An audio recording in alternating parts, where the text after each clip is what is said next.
எல்லைக்குள் புகுந்து பாகிஸ்தான் குண்டு வீசியதாக தற்போது ஒரு தகவல் வெளியாகியுள்ளது. காஷ்மீரின் ரஜோரி எல்லையில் இந்த குண்டு வீசிய தாக்குதல் சம்பவம் நடந்துள்ளதாக தற்போது ஒரு தகவல் வெளியாகியுள்ளது. சற்று முன்பாக ராணுவ விமானம் ஒன்று விழுந்து விபத்திற்குள்ளான செய்தி பார்த்தோம்.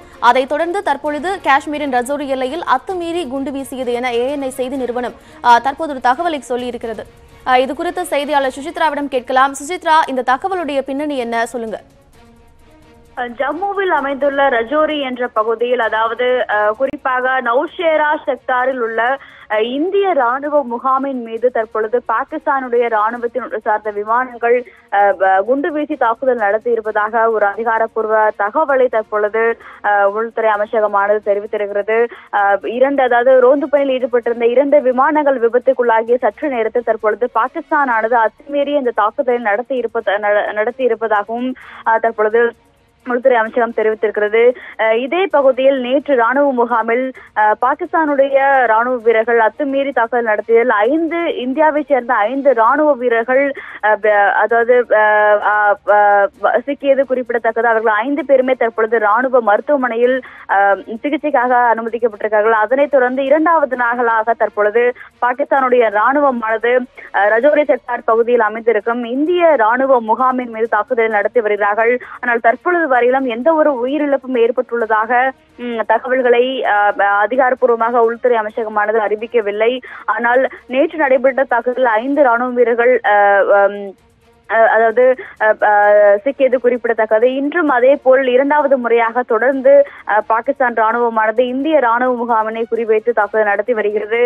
ஏற்கனவே நேற்று அதிகாலை இந்திய விமானப்படை அல்லது பாகிஸ்தானினுடைய பலகோட் பகுதியில் அமைந்திருக்கும் ஜெய்ஷ்-இ முகமதினுடைய முகாம்களில் தாக்குதல் நடத்தியதை அடுத்து பாகிஸ்தானானது இந்தியாவிற்கு பதிலடி தரும் தாக்குதலை நடத்தும் என்ற ஒரு அறிவிப்பினை அந்நாட்டை சார்ந்த ராணுவ அதிகாரிகள் பல்வேறும் தெரிவித்திருந்தார்கள். அதனைத் தொடர்ந்து தற்பொழுது இந்தியாவின் மீது ஜம்மு காஷ்மீர் எல்லை பகுதியில் அமைந்திருக்கும் ரஜோரி செக்டார் பகுதியில் ராணுவ விமானமானது பாகிஸ்தானை சேர்ந்த ராணுவ விமானமானது இந்திய ராணுவ முகாமின் மீது தாக்குதல் நடத்தியிருக்கிறது கார்த்திகா. ஆனால் தற்பொழுது வரையிலும் எந்த ஒரு உயிர் சேதமும் ஏற்படவில்லை என்ற ஒரு தகவலை உள்துறை அமைச்சகம் தெரிவித்து வருகிறது.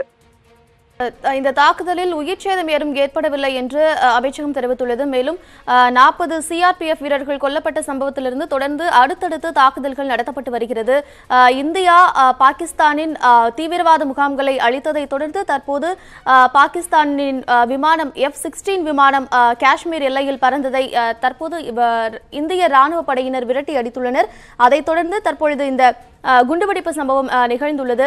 இதற்கு அடுத்தபடியாக இந்தியாவின் நிலைப்பாடாக என்ன இருக்கும் சுசித்ரா, அது குறித்த தகவல் இருக்கா?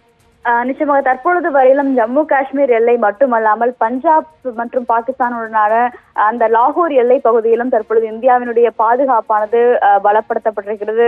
விமானங்கள் இந்தியாவினுடைய விமானப்படையை சார்ந்த விமானங்கள் ரோந்து பணியில் ஈடுபட்டிருக்கிறார்கள். அந்த பாதுகாப்பு நெறிமுறைகளானது தற்பொழுது தலைநகர் டெல்லி வரையிலுமே நீடிக்கிறது. டெல்லியிலுமே பாதுகாப்பானது பலப்படுத்தப்பட்டு ரோந்து விமானங்கள் நேற்றிலிருந்தே ரோந்து பணியில் ஈடுபட்டு வருகிறார்கள். மற்றும் மத்திய பாதுகாப்புத்துறை அமைச்சர் விமானப்படையினுடைய தளபதி மற்றும் தேசிய புலனாய்வு அமைப்பினுடைய தலைவர் அஜித் தோவல் உள்ளிட்ட முக்கிய பாதுகாப்பு அதிகாரிகளுமே ஆலோசனையில் ஈடுபட்டு வருகிறார்கள். பாகிஸ்தானானது தாக்குதல் நடத்தும் பட்சத்தில் அதனை எவ்வாறு எதிர்கொள்வது என்பது குறித்த ஒரு முக்கியமான ஆலோசனையாக அது கருதப்படுகிறது. மேலும் ஆனால் முப்படைகளுக்கும் இந்தியாவினுடைய முப்படைகளுக்கும் எந்நேரமும் தயாராக இருக்க வேண்டும் என்ற ஒரு உத்தரவை பிரதமர் அளித்துள்ளதாகவும் உள்துறை அமைச்சகமானது ஒரு தகவலை தெரிவித்திருக்கிறது. தற்பொழுதை பொறுத்த அளவில் ஜம்மு காஷ்மீர் எல்லை பகுதியில் பதற்றம் நீடித்து வருவதால் அதிகபட்ச ராணுவ வீரர்களை அங்கே அனுப்பி அதாவது எல்லையினுடைய பதற்றத்தை தணிப்பதற்கான ஒரு முயற்சிகள் இந்தியாவானது ஈடுபடுத்தப்பட்டு வருகிறது. ஆனாலும் இந்தியா பாகிஸ்தான் ஆகிய 2 நாடுகளும் எந்த ஒரு போர் விவகாரங்களுக்குள் செல்லக்கூடாது என பல்வேறு நாடுகளும் தற்பொழுது தங்களுடைய கருத்துக்களை முன்வைத்து வருகிறார்கள். தற்பொழுது டெல்லியை பொறுத்த அளவில் இங்கேயும் பாதுகாப்புத்துறை அமைச்சர் மற்றும் மூத்த பாதுகாப்பு அதிகாரிகள் இந்த சந்தர்ப்பத்தை எவ்வாறு எதிர்கொள்வது என்பது குறித்த ஒரு ஆலோசனையில் ஈடுபட்டு வருகிறார்கள் கார்த்திகா.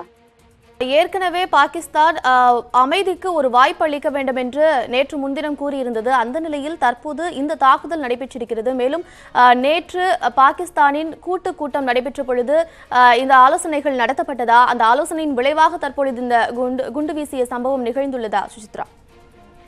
பாகிஸ்தானை பொறுத்த அளவில் அதாவது இந்தியாவினுடைய தாக்குதல் என்பது அதாவது பன்னாட்டு சட்டத்திட்டங்கள் அடிப்படையில் இந்திய எல்லைக்கு உட்பட்ட பகுதியில் நடத்தப்பட்ட தாக்குதல் தான் என கூறினார்கள்.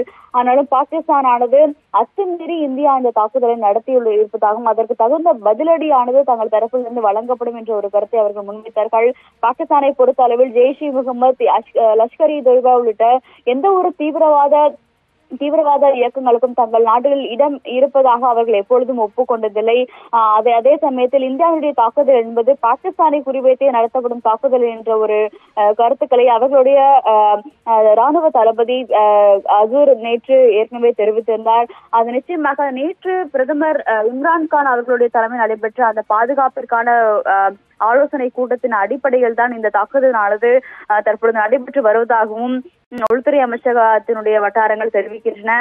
பாகிஸ்தான் அதாவது எல்லை பகுதியில் அடுத்தடுத்து தொடர் தாக்குதலை நடத்துவதற்கான ஒரு திட்டத்தை பாகிஸ்தானுடைய ராணுவம் தீட்டியிருப்பதாகவும் உள்துறை அமைச்சகத்தினுடைய தகவல் வட்டாரங்கள் தெரிவிக்கின்றன. கார்த்திகா, ரஜோரி மாவட்டத்தின் எல்லையில் தற்பொழுது பாகிஸ்தான் குண்டு வீசியதாக ஏஎன்ஐ செய்தி நிறுவனம் தகவல் தெரிவித்துள்ளது. இதில் அதிர்ஷ்டவசமாக உயிர் சேதம் ஏதும் ஏற்படவில்லை என்று செய்தியாளர் சுசித்ரா கூறினார். சுசித்ரா, உங்களுடைய தகவல்களுக்கு நன்றி. அடுத்ததாக கர்னல் கணேஷ் அவரிடம் கேட்கலாம். தற்பொழுது இந்த குண்டு வீசிய சம்பவம் தொடர்பாக தங்களுடைய பார்வை என்ன?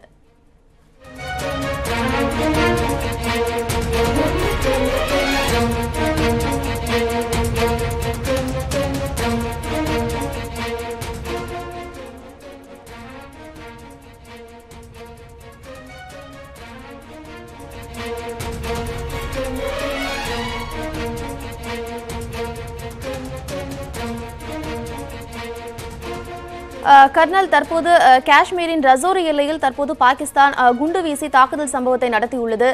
இது குறித்து உங்களுடைய பார்வை பதிவு பண்ணுங்க. இது ஒரு ரிட்டாலியேட் ஆக்ஷன். நாம எப்படி அவங்க டெரரிஸ்ட் அட்டாக்கு நம்ம போய் ரிட்டாலியேட் பண்ணாம அவங்களுடைய டெரரிஸ்ட் கேம்ப அழுத்தமோ அது மாதிரி அவங்க டெரரிஸ்ட் யாரும் கிடையாது, நாங்க பாகிஸ்தான் எல்லைக்குள்ள இந்தியத்துக்கு வந்துட்டு ரிட்டாலியேட் பண்றாங்க. உலகம் முழுக்க இது என்ன நடக்குதுன்னு தெரியும் உங்களுக்கு. நம்மளுடைய ரியாக்ஷன் எல்லாம் நம்ம இனிஷியேட் ஃபர்ஸ்ட் ஆக்ஷன் டெரரிஸ்ட் நம்ம ஏரியாக்குள்ள டெரரிஸ்ட் பாம்பு பண்ணி நம்ம சிஆர்பிஎஃப் பர்சனலை கொண்டாடுங்க. அதுக்கு நம்ம எடுத்த ஆக்ஷன் கரெக்ட் ஆக்ஷன் உலகம் முழுக்க பாராட்டுது. பாகிஸ்தான் கிட்டத்தட்ட ஒரு டோட்டலா ஐசோலேட் பண்ணி ஒரு கார்னருக்கு போயிட்டாங்க. அவங்க trying to take some action, அவ்வளவுதான். ஏற்கனவே பாகிஸ்தான் அமைதிக்கு ஒரு வாய்ப்பு அளிக்க வேண்டும் என்று கூறியிருந்தது. அந்த நிலையில் தற்போது மீண்டும் ஒரு தாக்குதல் நடத்தி இருக்கு. இதை பற்றி நீங்க என்ன நினைக்கிறீங்க? பாகிஸ்தான் அடிபட்ட பிறகு அமைதிக்கு வாய்ப்பு அளிக்கணும்னு சொன்னா அந்த அமைதி வாய்ப்பளிக்க நீங்க டெரரிஸ்ட் சொல்லல, அது யார்கிட்ட சொல்றீங்க? அமைதிக்கு பங்க விளைவிக்கிறதே நீங்க தான். அந்த அமைதிக்கு வாய்ப்பு இல்லை. நாங்க அடிக்க நீங்க சும்மா உட்காந்துட்டு சொல்லுவாங்களா? இந்தியா ஒரு காலத்துல உலகத்துக்கே வழிகாட்டின நாடு இந்தியா.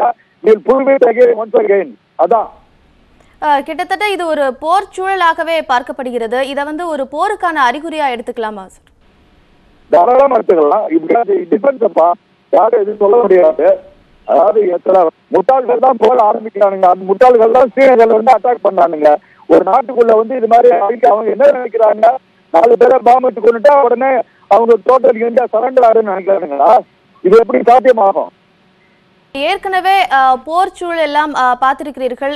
இந்த மாதிரியான அறிகுறிகள் இதற்கு முன்னாடி நடந்த போரில் இருந்திருக்கிறதா? அதை பத்தி சொல்லுங்க. தாராளமா இருந்திருக்குது. நம்ம இருக்கிற ஒரு நேர்மையான ஆக்ஷன் பங்களாதேஷ் வார் நடந்தப்ப என்ன ஆச்சுது? ஒரு வருஷமா நான் சொன்னேன் அறிவியல் எல்லாம் இந்தியாவுக்குள்ள நம்ம பொருளாதார நாசமா போயிட்டு இருக்குது. அவங்க திரும்ப ஆக்குங்கன்னு சொல்லிட்டே இருந்தோம். திரும்ப கூட பார்க்கல. பதினெல்லாம் யாயா கான் பாகிஸ்தானோட இந்த மாஸ்டர் அட்மினிஸ்ட்ரேட்டர் என்ன சொன்னாரு? If that woman wants to war she will have it அப்படின்னு சொன்னாரு. இந்தியா போர் தான் வேணும்னா கட்டா நாங்க கொடுப்போம் அப்படின்னு. யார் ஹூ இனிஷியேட் தி ஆக்ஷன்? இன்னைக்கு இருக்க சிச்சுவேஷன்ல யாரு இனிஷியேட் பண்ணது? பாகிஸ்தான் இனிஷியேட் பண்ணாங்க. கொண்டாடுங்க. அதுக்கு என்ன பதில் சொல்ல முடியும்? ஏற்கனவே 2 நாடுகளும் அமைதி காக்க வேண்டும் அப்படின்னு கூறியிருக்கிற நிலையில இந்த நிலையில போர் அப்படிங்கிறது சாத்தியமா சார்? அமைதி காக்க வேண்டும் எல்லாரும் சொல்றாங்க, நாங்களும் சொல்லிட்டு இருக்கோம். அதாவது டேமேஜ் பண்ணிட்டு டேமேஜ் பண்றது யார் ஃபர்ஸ்ட்? அவங்க பண்ணிட்டு அப்புறம் அமெரிக்கா எப்படி அமெரிக்கா முடியும்? நீ அடிக்கிட்டு நான் அமைதியா உட்காந்துருவேனா? அதான் அது not possible. we will retaliate, we will take action. ஏற்கனவே இரு நாடுகளும் அமைதி காக்க வேண்டும் என்று அமெரிக்கா, சீனா போன்ற நாடுகளும் சொல்லியிருக்கு. சீனா பாகிஸ்தானுக்கு ஆதரவு கொடுத்து வரும் நிலையில தற்பொழுது இந்த பாகிஸ்தானுடைய தாக்குதல் எந்த மாதிரி பார்க்கப்படுது? ஆதரவு எந்த நாடு யாருக்கு ஆதரவு கொடுத்தாலும் மற்ற நாடுகளுக்காக சண்டை போற காலம்லாம் மலையேறி இருக்கு. பாகிஸ்தானுடைய டெரரிஸ்ட் ஆர்கனைசேஷன் தான் எல்லா ஆப்கானிஸ்தான் போய் சண்டை போடுறாங்க, ஈரான்ல போய் சண்டை போடுறானுங்க. ஸோ அது மாதிரி அவங்க இந்தியாவுக்குள்ள நுழையிறாங்க. மற்ற நாடுகள் ஆதரவுங்கிறது வாயெல்லாம் இருக்கும் வந்து நடக்க முடியாது. இது எத்தனையோ வளர்ச்சி பெற்ற ஒரு சூழ்நிலையில உலகம் இருக்குது. அதனால ரெண்டு பேரும் சண்டை போட்டுட்டு இருந்தாங்கன்னா அது மற்ற நாடுகளுக்கு எக்ஸ்ட்ரா ஆகக்கூடாதுங்கிற முறையில அது சண்டை பண்ணுவாங்க. பாகிஸ்தான் இந்த விவகாரம் குறித்து யுஎன் கிட்ட முறையிடுறதா சொல்லியிருக்காங்க. தற்போது இந்த தாக்குதல் நடத்தப்பட்டிருக்கிறதுனால அதுல ஏதாவது பின்வாங்கல் இருக்குமா சார்? பின்வாங்க இருக்காது. யுனைடெட் நேஷன் ஒரு பல்லு இல்லாத பாம்பு. யுனைடெட் நேஷன் என்ன கம்ப்ளைண்ட் பண்ணாலும் they cannot take it, they don't take any action. எந்த நாடுமே யுனைடெட் நேஷனை மதிக்கிறது இல்ல. அது மதிக்கிறாண்டா 47ல இந்தியா பாகிஸ்தான் மாற்றம் நடந்தது. இன்னைக்கு வரைக்கும் யுனைடெட் நேஷன் சால்வ் பண்ண முடியல இந்த ப்ராப்ளத்தை. ஏற்கனவே அமைதிக்கான பேச்சுவார்த்தை நடத்த வேண்டும் என்று கூறப்பட்ட நிலையில் தற்போது இந்த தாக்குதல் நடத்தியிருக்காங்க. இதற்கடுத்து இந்தியாவினுடைய நிலைப்பாடாக என்ன இருக்க வேண்டும்? இந்தியா இதற்கு அடுத்த கட்ட நடவடிக்கையாக என்ன செய்ய வேண்டும்?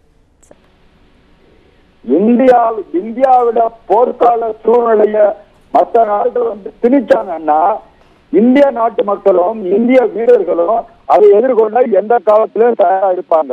அதுதான் சரித்திரம் சொல்லும் உண்மை. சரித்திரம் சொல்லும் உண்மையா உலகம் முழுக்க புரிஞ்சுக்கணும். இந்தியா போரை விரும்புவதில்லை, ஆனால் போர் திணிக்கப்பட்டால் எந்த நிலையிலும் அதை ஏற்றுக்கொள்ள தயாராக இருக்கிறோம். அவ்வளவுதான். பாகிஸ்தானுக்கு சொந்தமான F-16 விமானம் தற்பொழுது இந்திய விமானப்படையால் சுட்டு வீழ்த்தப்பட்டுள்ளது. அது குறித்த தகவல் தற்பொழுது கிடைத்துள்ளது.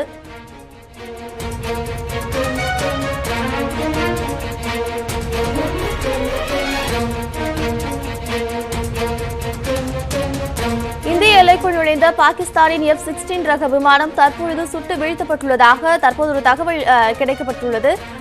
இது ஏற்கனவே பாகிஸ்தானின் குண்டு வீசிய சம்பவம் நிகழ்ந்த அடுத்த நிகழ்வாக தற்பொழுது இந்த F-16 ரக விமானம் சுட்டு வீழ்த்தப்பட்டுள்ளது. அந்த தகவல் தற்போது கிடைக்கப்பட்டுள்ளது. அதை நாம் பார்த்துக் கொண்டிருக்கிறோம்.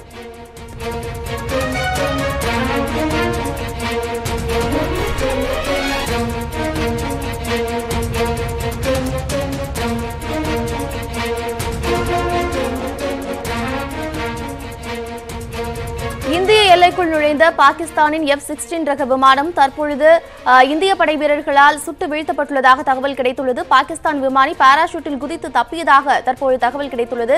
இது குறித்து ஓய்வு பெற்ற அதிகாரி, ராணுவ அதிகாரி கர்னலிடம் கேட்கலாம்.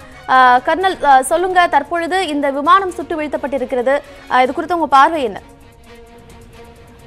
விமானம் போர்னு வந்த பிறகு அதுல விமானங்கள் விட்டு வீழ்த்தப்படுவது ஒரு பெரிய அதிசயமோ ஒரு ஆச்சரியமோ ஒரு மாபெரும் கண்டுபிடிப்போ கிடையாது. இது சர்வ சாதாரண நிகழ்ச்சி.